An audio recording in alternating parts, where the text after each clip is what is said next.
Je vais être témoin au milieu de ma génération, annoncer ta parole, éclairer le peuple qui te cherche, témoigner de ton amour à tout ce monde découragé, apporter ta guérison, Seigneur, tous les cœurs qui sont blessés, redire au monde que tu es bon, Seigneur.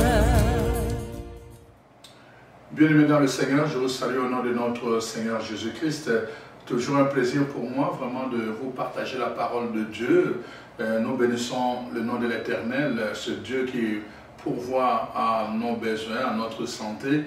Ce Dieu qui nous fortifie et qui nous donne la compréhension, la lumière sur sa parole. Cette parole qui est utile pour instruire son peuple.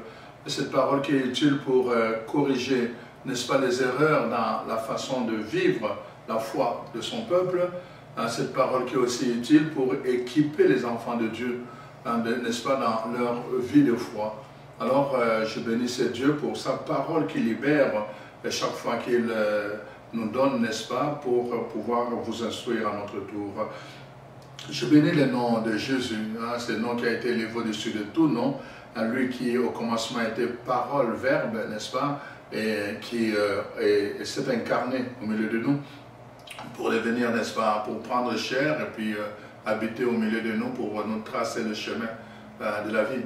Alors donc, je bénis le nom de Jésus que nous avons tous, vous et moi, choisi comme Seigneur et Sauveur de notre vie. Aujourd'hui, je viens vers vous pour d'abord remercier tous ceux et celles qui sont fidèles à Capsule 30 La Parole. Je remercie encore tous ceux et celles qui se font missionnaires des Capsules 30 La Parole, qui partagent le lien avec d'autres personnes pour que plusieurs soient instruits par la parole de Dieu, particulièrement en ce temps qui sont les derniers. C'est important vraiment que les enfants de Dieu aient une bonne compréhension de sa parole, cette parole qui nous édifie, qui nous affermit, qui nous fortifie pour que nous soyons fermes dans les temps les derniers, particulièrement lors de la persécution. Si nous n'avons pas une bonne compréhension de la parole de Dieu, nous ne pourrons jamais tenir dans le moment dur de ce temps de la fin. Alors donc, soyez bénis, chers frères et sœurs. Je remercie tous ceux et celles qui ont envoyé des messages, vraiment de remerciements, de reconnaissance au sujet du premier et deuxième cours qu'ils ont suivis.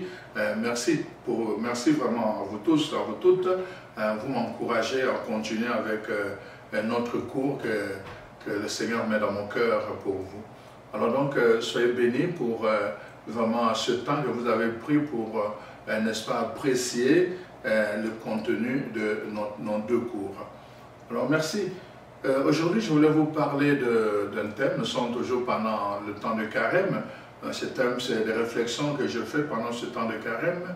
Un thème qui concerne évidemment ce temps particulièrement de carême, mais qui se vit en tout temps pour les enfants de Dieu. Ce terme concerne la valeur numérique des jeunes. La valeur numérique des jeunes. Vous savez que les jeunes, c'est une pratique qui est très très importante, autant dans l'Ancien Testament que dans le Nouveau Testament.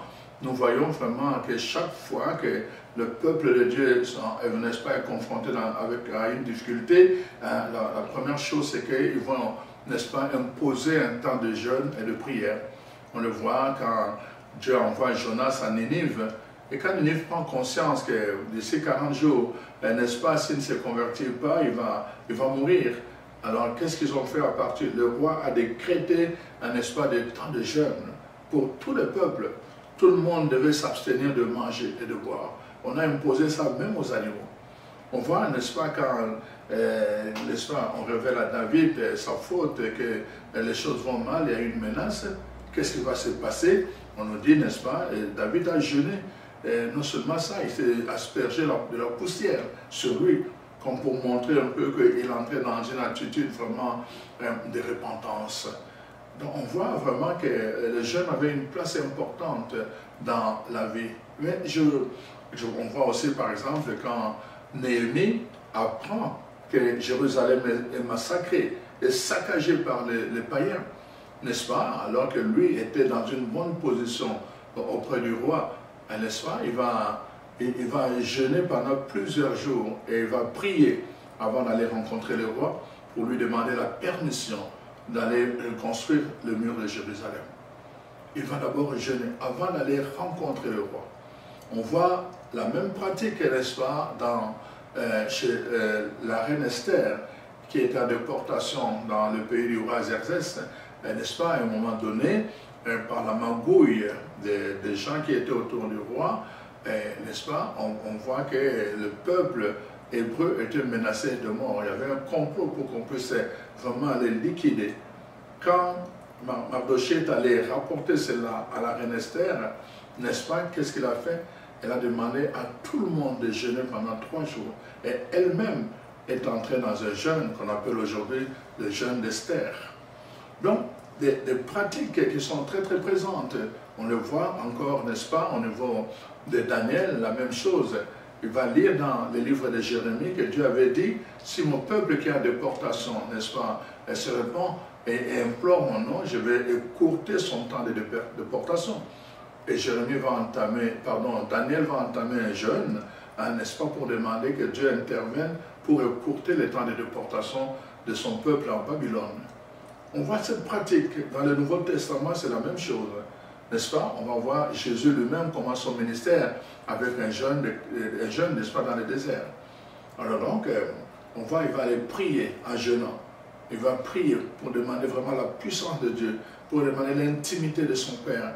Il va aller au désert, en écart, pour prier Dieu, n'est-ce pas? Et quand il revient du désert, on nous dit qu'il était rempli de puissance du Saint-Esprit. Donc, on voit que c'est une pratique qui va se passer. Et le même Jésus va, n'est-ce pas, quand les apôtres vont lui poser la question, que, mais Seigneur, pourquoi n'avons-nous pas pu chasser, n'est-ce pas, cet esprit mauvais de cet enfant qui était possédé par un esprit mauvais et qui ne faisait que tomber parfois évanoui dans le feu. Jésus va leur dire à ce genre d'esprit, il faut les chasser après avoir jeûné et prié.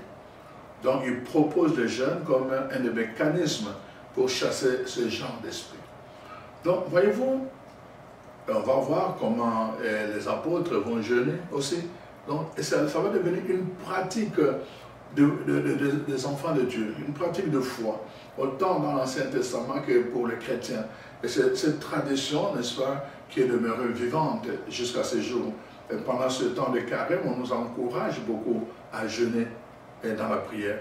Mais le jeûne n'est pas simplement une affaire de carême. Comme vous le voyez, dans la pratique biblique, chaque fois que les gens sont confrontés à un problème, n'est-ce pas, à une montagne devant eux, à une menace, n'est-ce pas, devant des géants, la première chose, ils prennent des dispositions du cœur.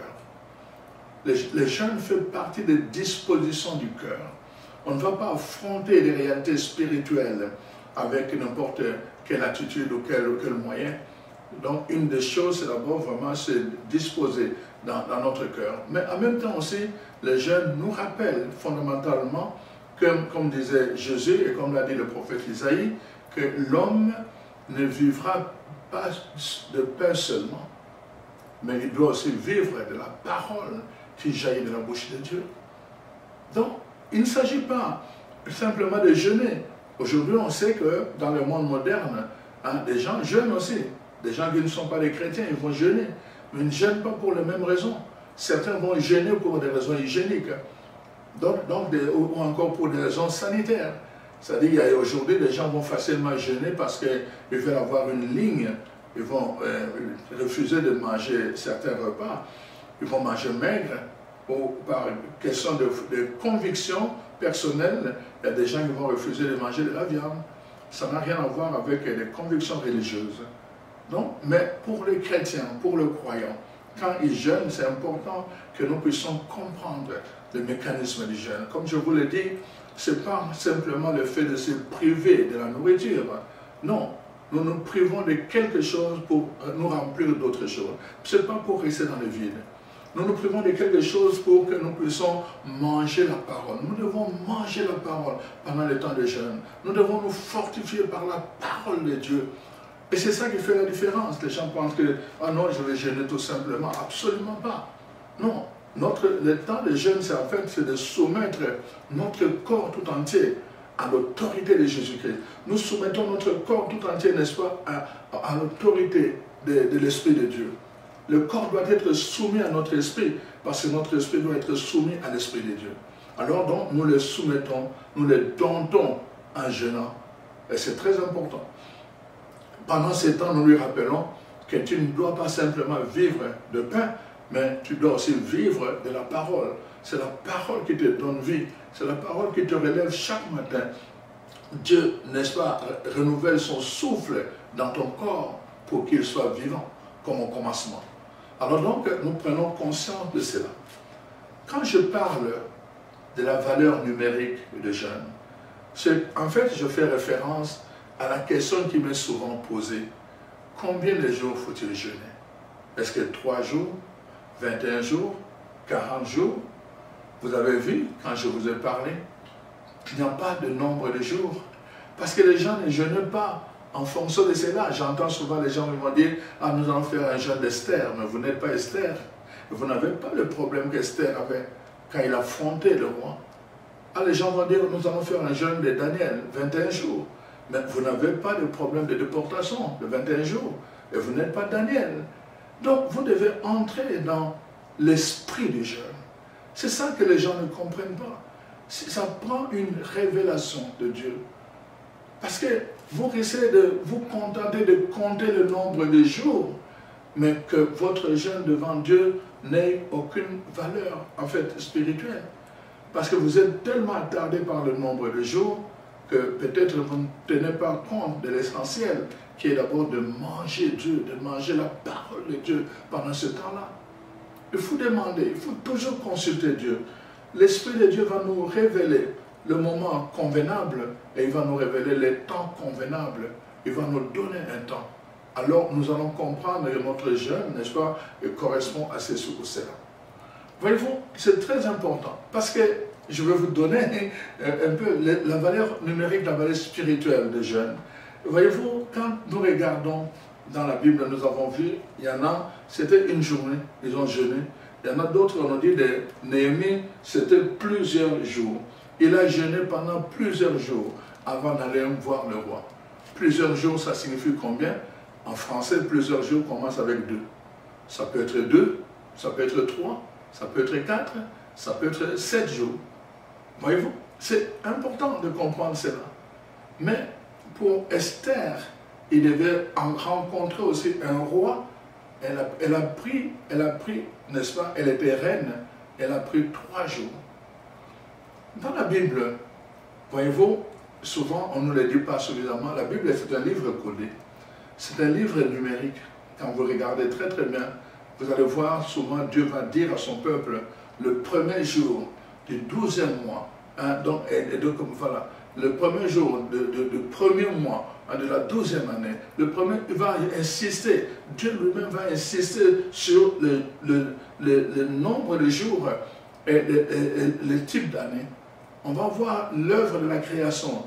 Pourquoi Dieu devait s'arrêter à 7? On voit tout ça, ce n'est pas du hasard.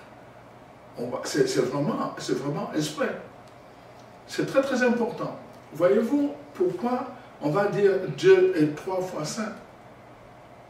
C'est parce que vraiment, ce n'est pas du hasard. C'est important. Sur le plan biblique, c'est numérique. Parce que ça a une valeur spirituelle. Alors, donc, à la question que vous me posez souvent, combien de jours faut-il jeûner? Je vous dis, c'est le nombre de jours que Dieu met dans votre cœur après l'avoir consulté. Il faut que vous fassiez cette démarche. Parce que vous allez voir, d'ailleurs, au niveau de la valeur numérique, que peut-être ce que vous comptez comme nombre de jours n'allait vraiment pas au niveau spirituel. Alors, je commence donc par vous expliquer cela.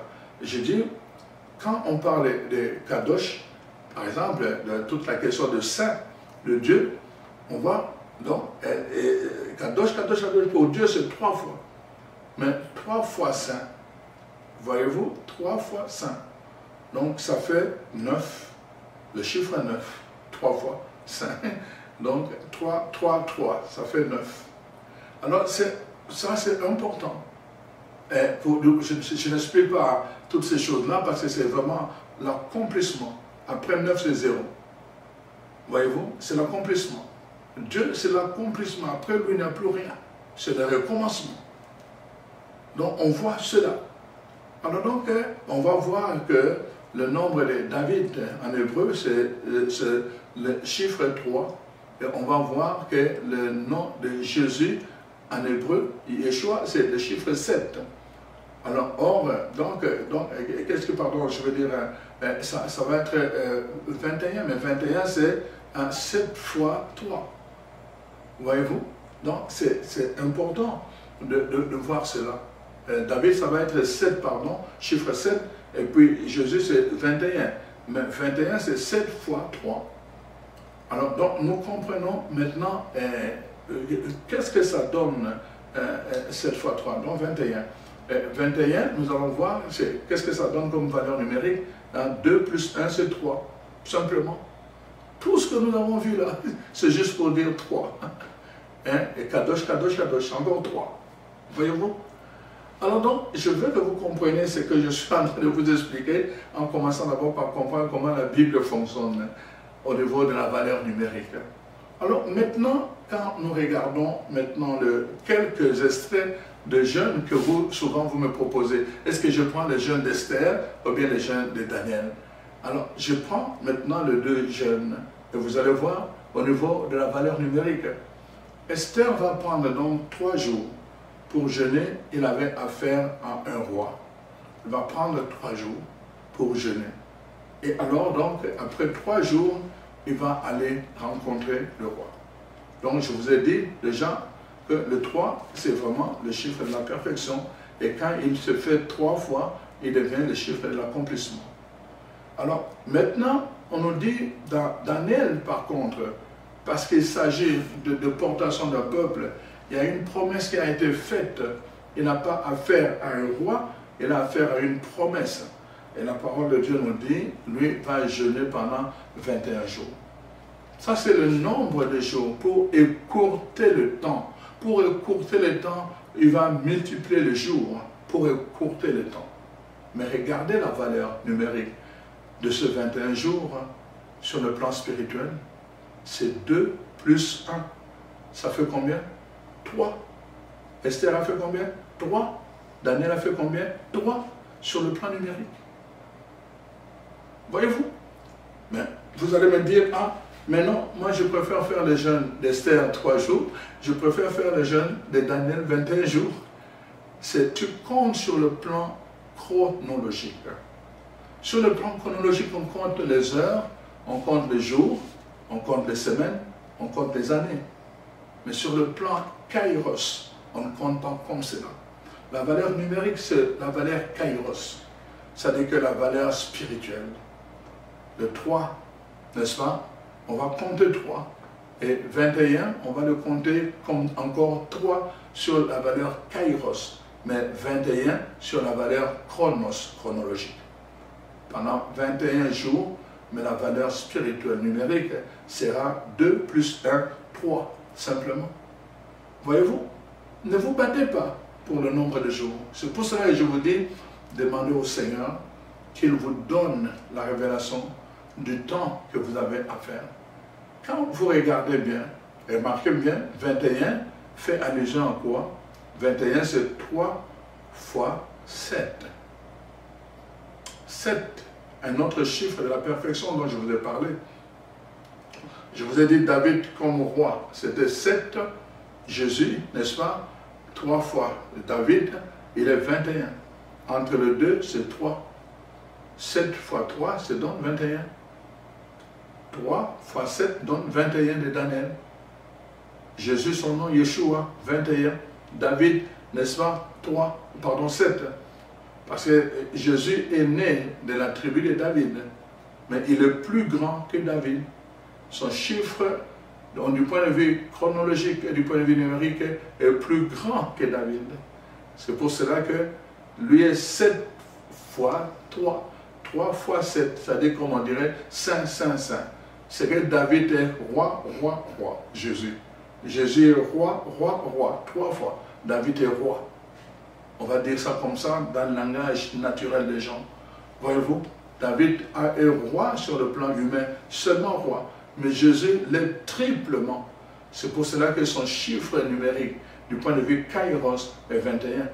Parce qu'il est 3 fois David, même s'il est de la lignée de David, même s'il est venu après David, sa royauté est plus grande que la royauté de David. Voilà pourquoi, chers amis, moi, depuis ce temps-là, je suis devenu un homme libre et libéré. Je n'ai pas besoin de faire un jeûne d'Esther, je n'ai pas besoin de faire un jeûne de Daniel, j'ai besoin de faire un jeûne de François. Mon jeûne à moi, c'est ça, le jeûne de François. Et je le fais selon ce que le Seigneur me met à cœur, le nombre de jours. C'est pour cela qu'en fonction du nombre de jours que je prépare pour jeûner, en fonction de ces jours, je me prépare avant comment je dois affronter ces jours de jeûne. Je choisis en avance, je détermine le temps, je détermine le lieu et je détermine la qualité de mon jeûne. C'est moi qui détermine. Je dis ça va être à sec, ça va être avec l'eau seulement, ou bien ça va être à pain sec. Simplement. Mais quand je détermine, c'est pour être fidèle. Parce que c'est très important. Alors donc, nous voyons, c'est une pratique d'ailleurs, parfois même, il y a des pratiques qui est conseillée parce que c'est une loi, par exemple pour le Shabbat. Donc, parfois de jeûner pendant le temps de Shabbat. On va jeûner de certaines choses qu'on appelle comme des travails. Le travail, c'est un jeûne aussi. Certaines choses, on va jeûner, n'est-ce pas, des choses qu'on aimait, comme regarder la télévision. Je vais me mettre à lire des livres spirituels pendant ce temps-là. Je me gêne, je refuse de regarder la télévision, de regarder, d'aller voir Internet, WhatsApp. Pourquoi? Parce que je dois vraiment me mettre dans les lectures spirituelles pour entrer dans une élévation. C'est moi qui détermine la nature, la qualité, le temps de mon jeûne selon ce que le Seigneur a mis dans mon cœur après l'avoir consulté. Et souvent, c'est la nuit que le Seigneur va nous donner une indication. C'est très important. La valeur numérique du jeûne, c'est la valeur des kairos. Ça n'a rien à voir avec... Je peux faire 21 jours. D'ailleurs, je me rappelle quand j'ai initié les gens au jeûne d'une semaine, si je devais tout le temps parler à haute voix pour leur dire mes émotions, mes sentiments et tout, pour qu'ils comprennent comment vivre un jeûne. Sinon, ça devient vide. Les gens étaient tellement fatigués par la faim qu'ils n'arrivaient même plus à prier. Ils étaient abattus, ils n'avaient plus le temps de prier. Non, ce n'est pas ça que Dieu nous veut. D'ailleurs, quand on regarde dans Isaïe, n'est-ce pas, 58, la parole de Dieu dit, tu es là en train de faire ceci, cela. Pendant ce temps-là, qu'est-ce que tu fais? Tu es en train de parler du mal des autres, tu es en train de jalouser les gens, tu es en train de planifier, de faire du mal à des gens, à des serviteurs de Dieu, à n'importe qui. Et pendant ce temps, tu parles de jeûne, tu appelles ça jeûner. Non, le Seigneur dit non. Le vrai jeûne, c'est d'abord aller de faire le jeûne, libérer les gens à qui tu ne parles pas, à qui tu as gardé rancune. C'est le vrai jeûne que la parole de Dieu dit. Commence par des gestes comme ça, au lieu d'aller compter 3 jours ou 21 jours, des jours qui n'ont pas de valeur numérique, kairos, devant Dieu, mais simplement de valeur chronologique. Dieu n'en a pas besoin. Dieu a besoin de jeunes qui ont une valeur numérique, une valeur kairos. Et c'est ça le plus important.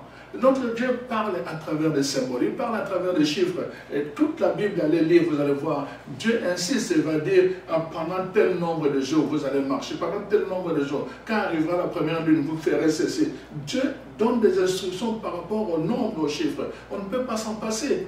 Chez nous, on ne nous enseigne pas beaucoup ces choses qui concernent la valeur numérique. Alors que c'est biblique, c'est codé. Dieu va utiliser beaucoup de codes même au niveau de ceci, de tout cela. Il va donner des codes au niveau des chiffres. N'allez pas avec tel nombre. Et pourquoi aujourd'hui vous pensez que les gens n'aiment pas les chiffres 13 et tout? Vous savez pourquoi? Pourquoi le chiffre 13 ici en Amérique pose un problème alors que c'est un chiffre? Allez-y comprendre. Parce qu'il y a une valeur numérique. Il y a une valeur numérique à travers cela. Donc, voyez-vous, Jésus va choisir 12 apôtres. Mais pourquoi il choisit 12 apôtres? Pourquoi il y a 12 tribus d'Israël? Pourquoi 12? Valeur numérique. 1 plus 2, 3. 1 plus 2, 3. Quand vous comprendrez toutes ces choses, vous allez voir que vous ne me poserez plus de questions. Combien de jours dois-je faire pour jeûner? Faites-les selon le nombre de jours que Dieu vous indique dans votre cœur. Dieu nous parle toujours à travers des signes. J'avais un ami qui était malade, qui vient de mourir, d'ailleurs, perd son âme. Quand je suis allé le voir, il souffrait tellement de cancer, et j'ai demandé au Seigneur vraiment de me donner un signe. Je dis, Seigneur, il ne peut pas continuer à souffrir comme ça, parce que si tu continues à souffrir comme ça, il peut faire recours à l'euthanasie. Seigneur, il faut vraiment l'appeler auprès de toi, il souffre tellement. Alors donc, pendant que je priais, le Seigneur me donne le chiffre 8. Alors, nous étions au mois de décembre. Je dis, mais on était déjà le 25 décembre, pendant que je priais. Alors, il me donne le chiffre 8. Je dis, mais Seigneur, tu vas les garder jusqu'au 8 janvier. Pendant que je priais comme ça, il dit, non, il décompose la valeur numérique de 8. Le 8 était la valeur numérique. Mais moi, je le lisais sur le plan chronologique. Il a décomposé sur le plan chronologique. Et de 8 égale 2 plus 6. Ah, 2 plus 6, 26. Donc, on était le 25. Et le Seigneur me disait, il va mourir. La valeur numérique, c'est 8. La valeur chronologique, c'était 26. Effectivement, j'ai annoncé aux membres de la famille que notre ami va mourir demain, le 26. Effectivement, il est mort le 26. À la date que le Seigneur m'avait donnée, mais il lui m'a donné à travers la valeur numérique, mais qu'il a décomposé lui-même, parce que je ne savais pas. Moi, je m'inquiétais, moi je pensais, je lisais le 8 janvier. Mais non, c'était 2 plus 6 qui donnait la valeur numérique 8. Dieu nous parle à travers des chiffres, à travers des codes. Quand nous comprenons, parce que là, nous pouvons être en retard et nous pouvons manquer le train simplement parce que nous ne saisissons pas ce que le Seigneur nous dit. C'est important. C'est pour cela, voyez-vous, Dieu nous a donné son esprit. L'esprit de Dieu, d'ailleurs, quand vous regardez dans les livres, hein, la parole de Dieu, vous allez voir qu'il y a, dans les tribus et tout ça, il y a la famille d'Issachar. Dieu a fait de cette tribu-là, n'est-ce pas, il leur a donné le don de pouvoir interpréter le temps et les chiffres. Voyez-vous, pour que les gens apprennent à comprendre tout ce qui touche à la valeur numérique. Dieu parle à travers ces chiffres, il parle, il nous donne des indications, mais nous ne pouvons pas les lire du point de vue chronologique. Ça, c'est les humains qui lisent du point de vue chronologique. Dieu lit les choses du point de vue, n'est-ce pas, numérique, du point de vue du Kairos. Alors vraiment, je prie Dieu, là où vous êtes, vraiment que le Seigneur vous fasse entrer dans les profondeurs des choses spirituelles, pour que vous ne soyez pas passé par votre temps simplement à lire des chiffres comme le monde, le commun du mortel, mais que vous puissiez être comme des initiés, des enfants de Dieu, à qui Dieu donne son esprit pour que vous soyez capable d'entrer dans les profondeurs quand Dieu parle, que vous soyez capable de décoder le langage de Dieu, que vous soyez capable de recevoir votre message, votre rhéma à travers les kairos, à travers les logos de Dieu. Il y a un rhéma qui vous est adressé. Mais si vous n'avez pas, n'est-ce pas, le code de Dieu, si vous ne comprenez pas la valeur numérique de Dieu, ni le code de Dieu, vous allez faire des choses parce que tout le monde le fait. Vous n'êtes pas Esther, vous n'êtes pas Daniel, vous n'êtes pas, n'est-ce pas, Néhémie, vous n'êtes pas Jésus, hein, vous n'êtes pas Paul, vous êtes vous. Et vous allez faire selon ce que Dieu met dans votre cœur, dans les circonstances qui sont les vôtres, devant le problème qui est le vôtre, ou même par rapport, n'est-ce pas, à l'affermissement dont vous avez besoin pour, n'est-ce pas, croître devant Dieu et devant les hommes. Demandez cette grâce que le Seigneur vous révèle, le nombre. N'allez pas suivre les choses parce que tout le monde le fait. N'allez pas suivre les choses parce que Daniel l'a fait. Ne suivez pas parce que Esther l'a fait. Au-delà des jeunes d'Esther, au-delà des jeunes de Daniel, il y a une valeur numérique qui est la valeur Kairos. Alors, vraiment, recherchez ces jeunes-là où il y a une valeur Kairos devant Dieu. Alors, vous serez bénis quand vous ferez ce genre de jeûne. Parce que vous ne serez pas en train juste de vous priver de la nourriture, mais vous serez aussi en train de croître devant Dieu et que vous allez gagner en relation parce que vous allez rebâtir le pont, parce que vous allez apporter la paix, vous allez apporter la bénédiction, vous allez apporter, n'est-ce pas, la grâce autour de vous, et par vous, des gens seront bénis à cause de votre jeûne, qui sera un jeûne, n'est-ce pas, et Kairos, un jeûne numérique Kairos. Alors donc, c'est mon souhait, vraiment, vous partageant un peu ces paroles sur la valeur numérique du jeûne. Maintenant, vous avez compris, demandez toujours à Dieu et comment il veut que vous puissiez jeûner, et alors votre jeûne lui plaira vraiment de tout cœur. Comme il a dit, la façon dont vous jeûnez, ce n'est pas un jeûne qui me plaît. Alors donc, demandez un jeûne vraiment qui plaît à Dieu, un jeûne que lui-même vous inspire, et le nombre, les jours qui vous inspire, n'est-ce pas, à vivre. Alors soyez bénis, que ce temps de carême soit vraiment un temps fructueux pour vous, un temps de sainteté, un temps de sanctification, un temps vraiment d'intimité avec Dieu dans le désert de votre cœur. Un temps vraiment où vous pouvez découvrir la face de Dieu et entrer dans le profondeur de son langage codé. Vraiment, je prie que le Saint-Esprit vous amène dans cette profondeur et qu'il ouvre votre intelligence à comprendre ces choses cachées, ces choses mystères pour vous, mais que ces choses deviennent révélées à votre cœur et à votre conscience. Soyez bénis là où vous êtes et devenez vous-même un cadeau de bénédiction au nom de Jésus. Amen.